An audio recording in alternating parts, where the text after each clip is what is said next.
ओम नमः शिवाय। ओम नमः शिवाय। ओम नमः शिवाय। न्यूरी नवमी। न्यूरी नवमी किसे कहते हैं और ये कब मनाई जाती है? श्रावण शुक्ल नवमी को न्यूरी नवमी मनाई जाती है और जब नागपंचमी की पूजा हो जाती है तो इसके बाद सांपों के आक्रमण से बचने के लिए श्रावण शुक्ला नवमी को नेवलों की पूजा की जाती है। उसे ही न्यूरी नवमी कहते हैं। पुत्रवती स्त्रियां बड़े मनोयोग से इस व्रत को करती हैं।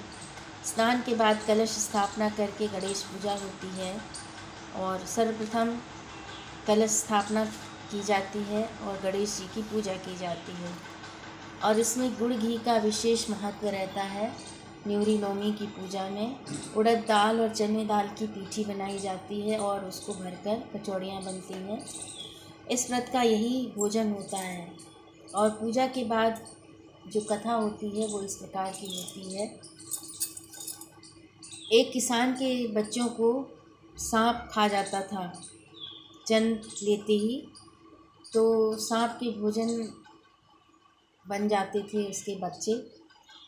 तो दोनों पति पत्नी बड़े ही परेशान थे और कोई उपाय उन्हें समझ में नहीं आता था। तो सोच विचार कर उन्होंने अपने घर में एक नेवला पाल लिया।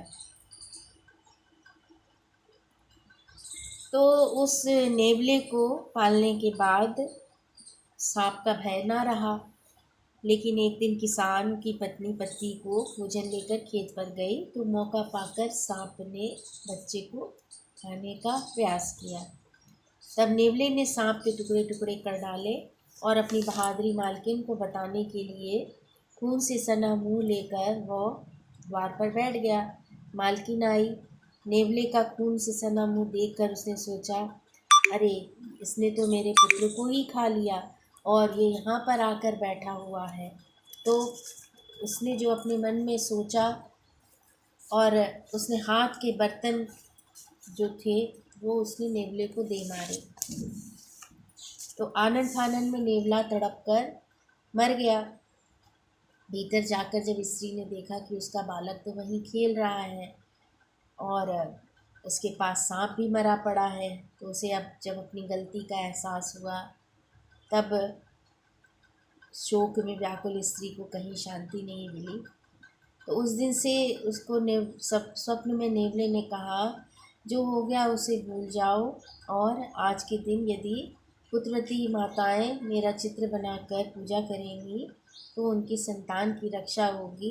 तभी से नेवले की पूजा होती है।